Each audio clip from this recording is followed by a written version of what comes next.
Hello, and welcome to the Female Founder Friday podcast with me, Lindsay White. I'm passionate about helping female entrepreneurs be great leaders, build high-performing teams, and create inspiring workplace cultures through innovative talent programs and practices. Because when people feel like they belong at work, they deliver their very best and businesses thrive. The Female Founder Friday podcast is all about connecting with the most incredible female entrepreneurs to talk about their journey to creating their own business, the mistakes they've made along the way, and how they view their own leadership. And I'm challenging all of my guests this season to take my leadership style quiz. And during each episode, we'll be digging into their leadership style and how it impacts the way they lead in their life and their business. And if you're interested in learning more about your leadership style and want some of my top tips to help you lead more effectively, you can take the quiz right now. Just check out the show notes or head over to highvoltageleadership.ca and click on the button at the top of the page that says Take the Quiz. Then you can share your results, connect with my guests, and join the conversation on Instagram by following me at High Volt Leadership. My guest this week is Vanessa Pannozzo, and she really grew up in a very entrepreneurial family, and she is super ambitious in her own right. So her family owns Executive Properties Capital, a dynamic and growing organization that really partners with high net worth people to create that seamless investing experience. She's carved out her own niche in the organization and really helped in the family business to develop the property management company. And that's the piece of the organization that she has grown and run herself. And she's got such an interesting story having grown up in this very entrepreneurial environment. And I think you're going to love listening to today's conversation.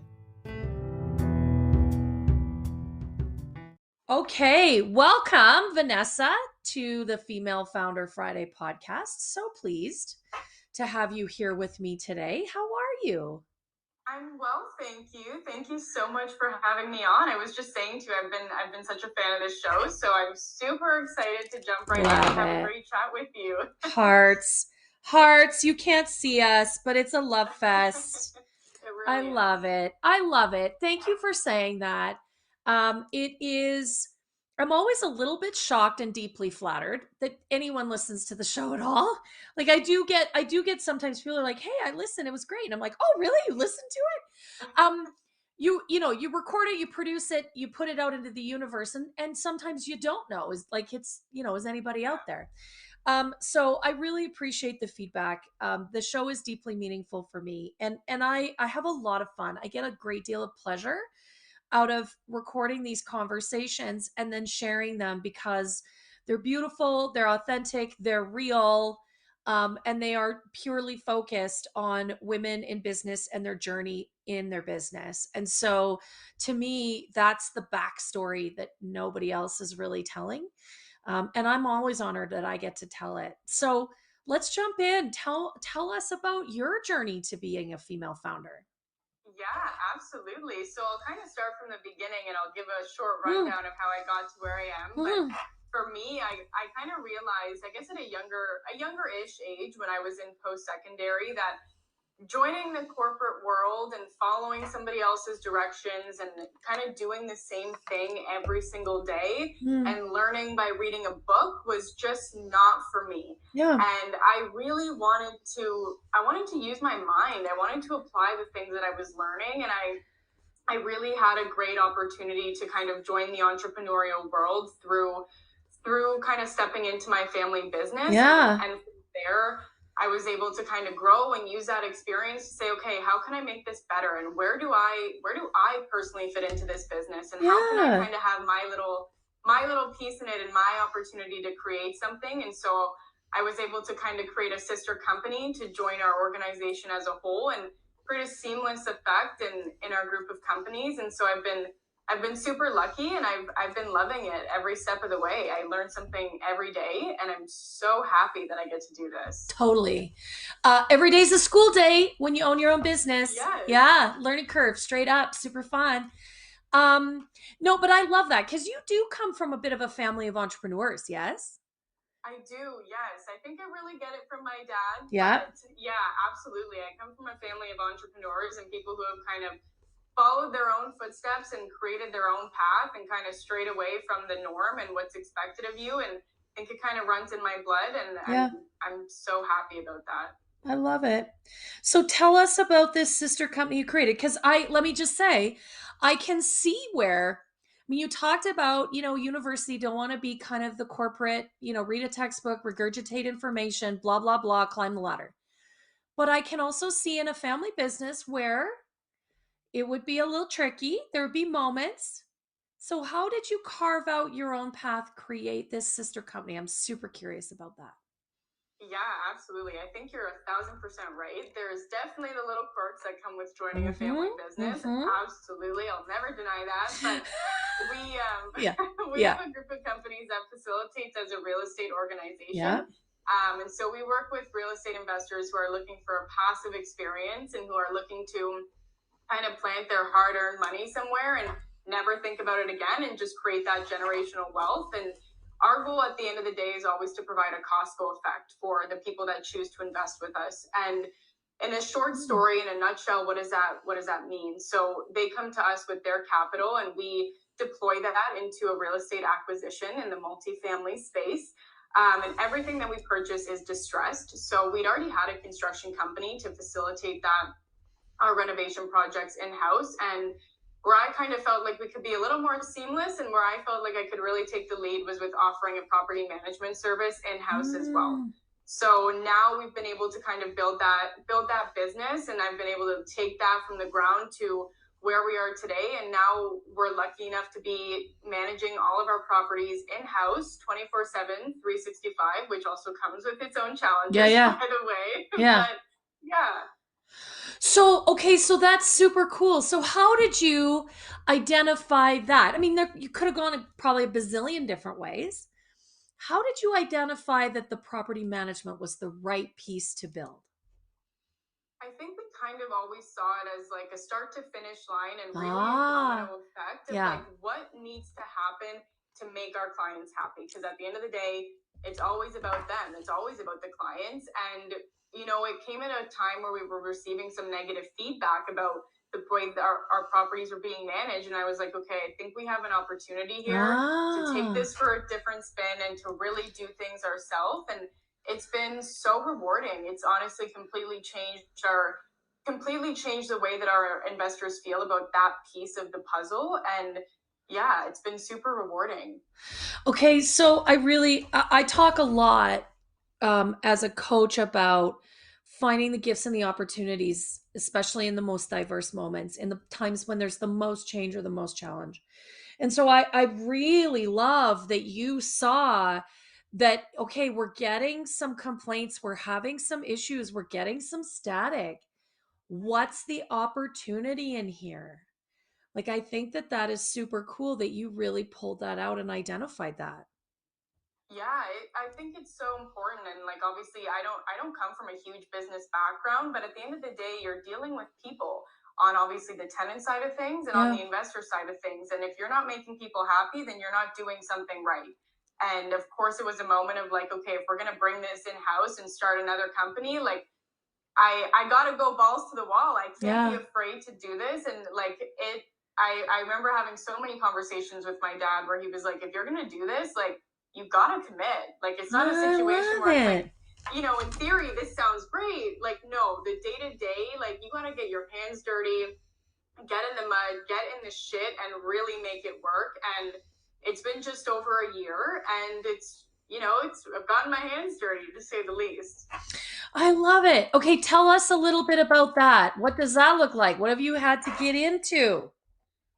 Oh my gosh, everything. I think I've learned so much. And that's what I always kind of like to start with when people ask me that, like what you learn in the real world when you're forced to figure it out. You don't have the option to just go back to your textbook and study it for another couple minutes. Like, you've got to keep going. And so many moments, oh my gosh, hiring, creating a team culture, getting proper systems in place, and just making sure that everything's running smoothly, and learning how to communicate with so many different types of people, and time management. Oh my gosh, I could go on forever. I love it. I love it though. Okay, so because I love all things people and culture, Tell me about your experience sort of creating that team, building that culture from sort of the ground up. Like that's an interesting moment in a business when you really have to think intentionally about that. It really is. Thinking about team culture has affected my decision making when it comes to the hiring process 1,000%. It Yeah. is so important. If you don't cultivate an environment where people want to come and they Yeah. genuinely enjoy going to work, you're not going to have many people in your office. And that's just the way it is. And I completely agree with that perspective. If I Yeah. was walking into an office, and I do, I want to enjoy that moment, and I want to say like, oh, this really is a second home. Like I trust these people. They have Yes. a great attitude and a great work ethic, and it's fair but firm and fun at the same time. And that's what we really try to cultivate in our space and with our team. I love it. I think I hear angels singing. No, for real. I mean, that's a big part of what I talk about and how I really try and help all kinds of female founders is, really understanding like what is the culture? And it's really, what do people do when nobody's watching, right? Like what are the behaviors? How do we get things done around here? And I think it's so interesting because often we grow these businesses and sometimes they kind of grow pretty fast. Like it just takes off and we don't have time to think about our culture because we're just trying to keep, So like you said, busy. Yeah. customers happy, just keep the Mhm. show on the road, as they say. But it is absolutely critical that you create a space where people do feel like they can perform but also have a good time, that you said trust. I think that's so key, right? If we It don't. really is. Yes. Yes. Yeah. I think it's so important, and I think if you give people the opportunity to shine and really prove themselves, I think that builds up such a sense of validation in them that it Yeah. goes back to what you said. Like when you're not watching, they're still doing the exact same thing that they would be doing if you're there. And if that's happening, then I think you're doing something right. But it 100%. takes time. It takes It time. it you know what, that I think that's a great point. It does. Like this stuff doesn't happen overnight. And I use the word intention. You have to have intention when it comes to your culture. If you I mean, sometimes miraculously it just develops on its own and it looks pretty good. Like don't get me wrong, it's possible. But I think then there's an inflection point in an organization where you do have to give it some focus.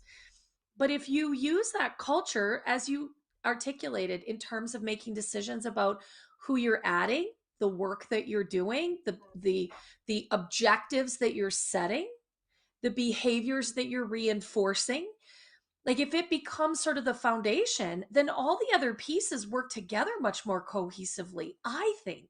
I don't know. What Oh, do you think? absolutely. Yeah, you touched on a great point of like positive reinforcement. I think Yeah. that's huge.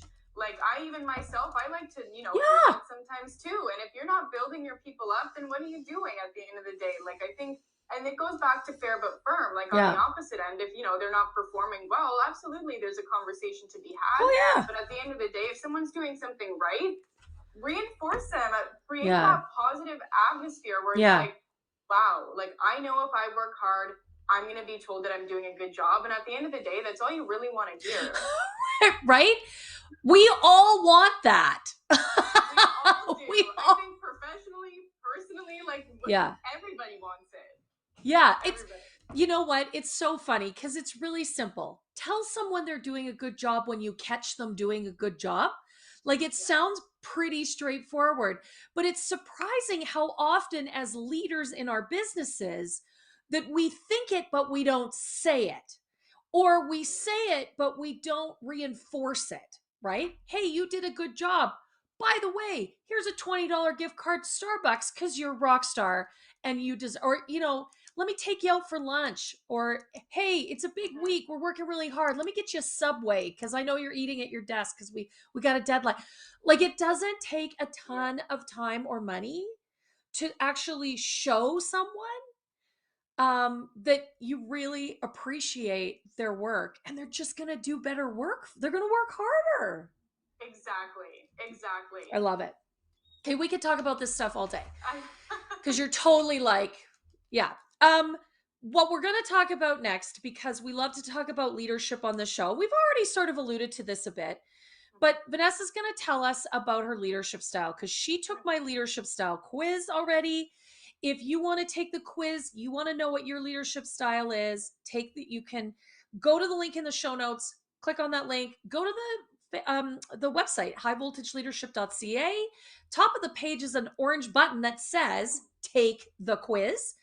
Do it. It takes 2 minutes. You're going to find out what your leadership style is. I'm going to give you some of my best tips so you can be a more effective leader today. And then you can compare like what kind of leader you are with what kind Vanessa is. So tell us, what did you get out of that quiz? So I learned that I'm a delegator, and I Love it. completely agree with that. I think we kind of alluded to that in this conversation, in the sense of like, let people show you that they know what they're doing. And I am such a firm believer in that. I will always be there if people want to ask questions or they want direction. Like 1,000%, I'm always there. But it's kind of like, I want to throw you into the fire, and I'll be behind you with a fire extinguisher, but I want to know that you're at least going to try and make it to the other side before I kind of jump in and save you. And that's the way I like to lead. And that means a lot to me, because when I was first starting out, and I still experience this with new challenges and new adventures, but you really do. I think you learn the most and you get the most out of an experience when you're just thrown in. And it's like, okay, just do it. Just do it. Try it. I And love it. 99% of the time, you're probably not going to fail. You may not do the best job if it's your first time, but you're going to do it and you're going to get it done. And I think you're going to learn so much more as to like, if I was to stand there and hold your hand and say, this is exactly how I want you to do it. Yeah. No, I love that. And I'm one of those people that I need the information. Like you got to give people the outline or the steps or whatever. But I'm totally one of those people that's like, okay. Just let me give it a shot. Right? Like I got to try it. I got to play with it. I got to experience. I'm very kinesthetic. And so I totally appreciate what you're saying. Like, just give it to me. Let me run with it. Be available when I have questions. I'll ask you. I'll update you. Like, what do you need? Updates or whatever. But let me get in there and get my hands dirty with it. Right? So I love that. And I think, being a delegative style of leader gives people the opportunity to learn and grow. And that's often what keeps people inside of organizations, especially smaller ones like we all run, right? They want those opportunities. If people don't feel like they're growing, I don't think they're going to stay long. If you're hiring people that are going to do amazing work for you, then they're probably going to be a little entrepreneurial themselves, and they're going to want to take on little projects and tasks here and there. And if you kind of like stick your hand out and give them that opportunity, they're accomplishing something. They're creating their own project. They're making you proud. And yeah, absolutely. Come to me with any questions, but this is yours. Run with it. Do it your way. And we can kind of tweak it along the process, but it'll get done and they'll do a good job. Yeah. And it's interesting because I think sometimes they find even better ways to do it. More efficient, more effective, maybe something more creative, that only serves to benefit the business overall. And I learned so much from them too. Great point. Like, that's another great benefit. Like, it's exactly what you said. Sometimes they may do it better than you would have. And finding people whose strengths are your weaknesses is so valuable, because if you'll learn so much from them, regardless of their position within your company. Everybody has something to teach. You know what? You just keep saying wonderful things. But I think, so first and foremost, yes, when you stop learning, you're dying, right? Like that is really the truth. And I think we do have to be conscious of our own bias, and we're kind of bias machines, right? Like that's how our brains are organized, is to judge a million things a day. And so we have built-in biases. And of course, we have this bias that we often want to hire and work with people that are just like us. It makes us feel good when people agree with us, right? Oh, yeah, that's great. Oh, super. Oh, yeah.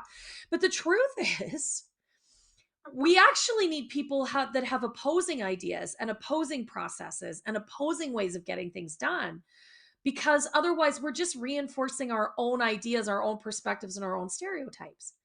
And the truth is, some of those may not be awesome.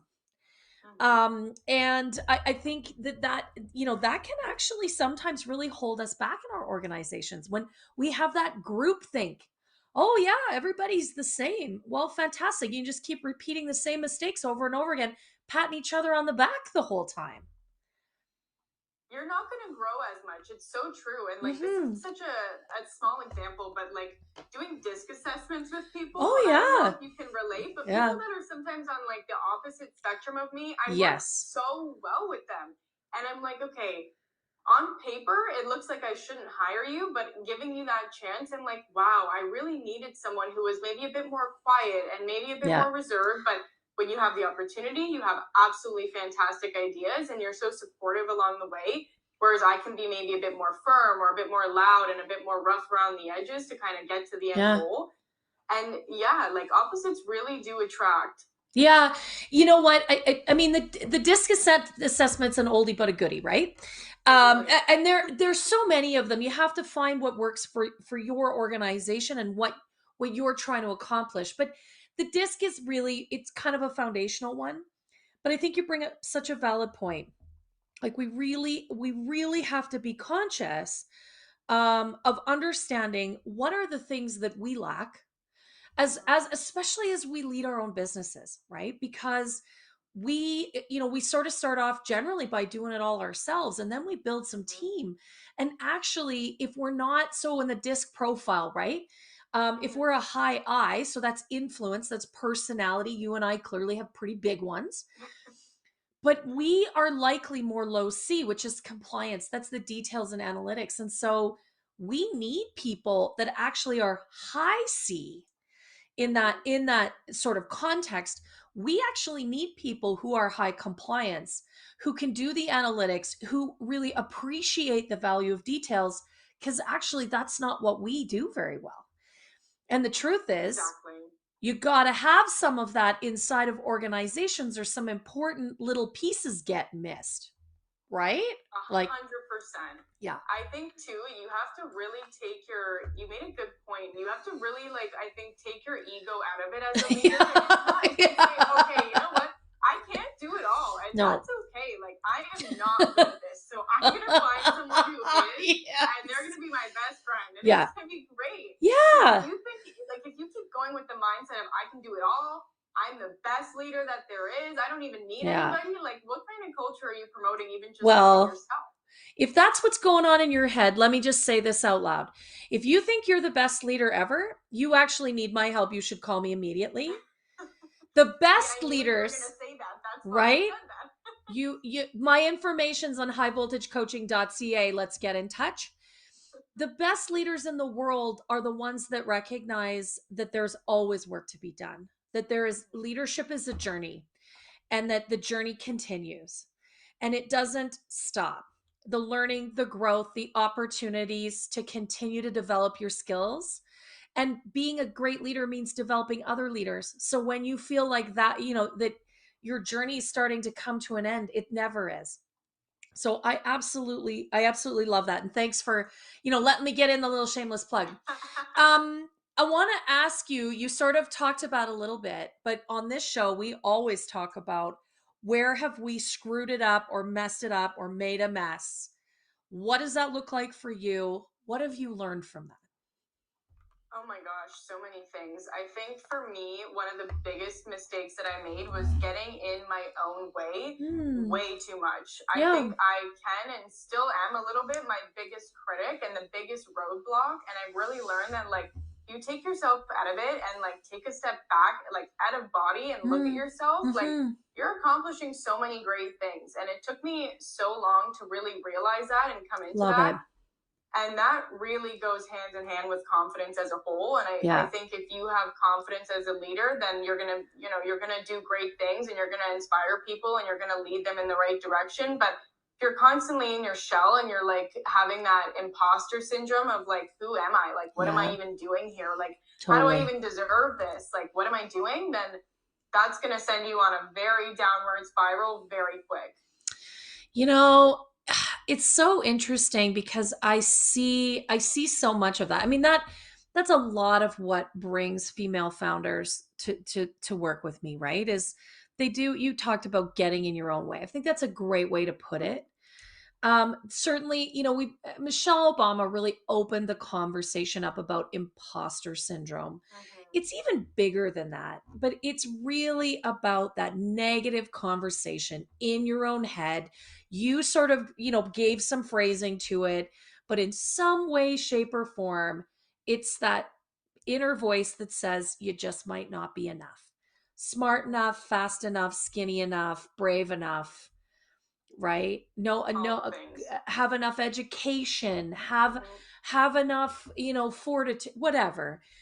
And it's really that self-sabotaging space, isn't it, that just can drive you crazy. Oh my God, yeah, self-sabotaging. That's a great word. It's so true. You really do sabotage so many opportunities to grow and thrive when you're standing in your own way and getting to a place where you can feel not only confident but comfortable in yourself and like this is what I do and I'm great at it. I'm not perfect, but this is everything that I've accomplished and like I deserve to be here. I deserve to be in this position. And I think until you realize that, you're holding yourself back and you're closing the door on so many things that may be beneficial to you and that may help you learn and grow or maybe make a great connection with someone. And having that inner confidence in yourself is so crucial. Oh my gosh. Yeah. I really like the way you put that. Like it's confident enough to say, here's what I've accomplished. Here's what I am good at.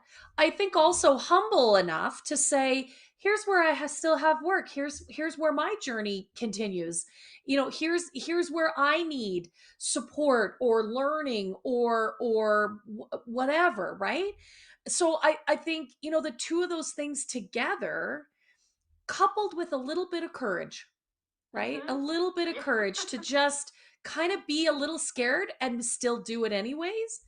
Like that, I think, is the combination of things that make, a great leader and a great founder. Is just being able to bring those things all together in one space. 100%. I think you can change the verbiage in your head from having a negative connotation of like this is what I really suck at to changing it to humble, like you said, like hey, this is what I still need to work on.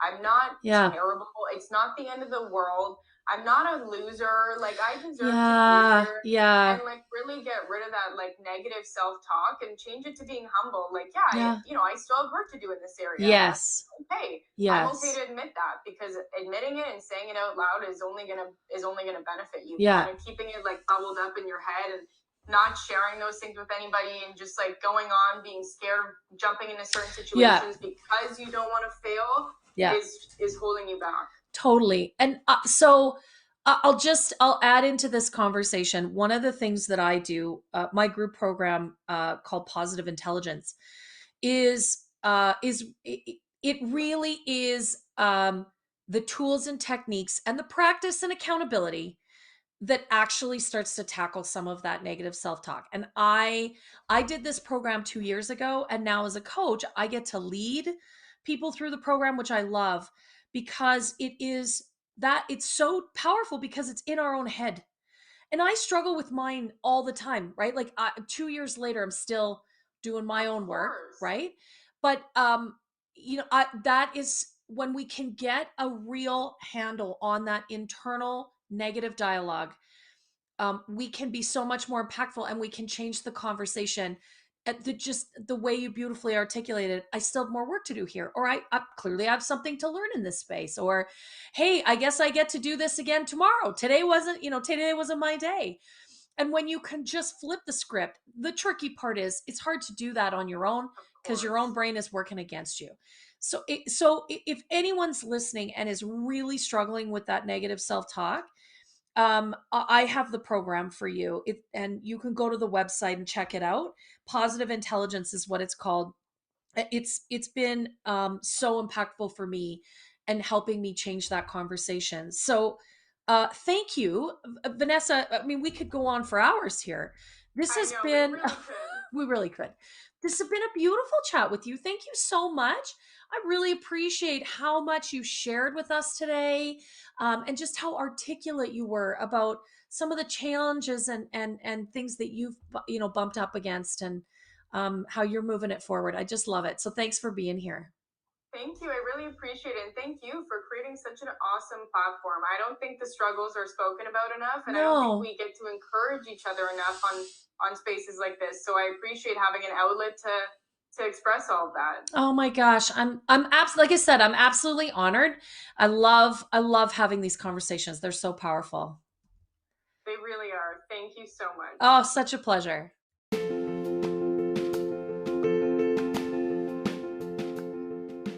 Well, thank you so much for tuning in today. I sure hope you enjoyed listening as much as I did hosting this conversation. And if you did enjoy today's episode, would you do me a favor? Would you give the episode a 5-star review and share it with all of your friends? I would really appreciate that. I've got a goal to impact 1,000 female founders, and with your help, we can really amplify this message. Thanks again for being a part of the show, and don't forget to connect with me and all of my guests on Instagram at High Volt Leadership. We'll see you next Friday.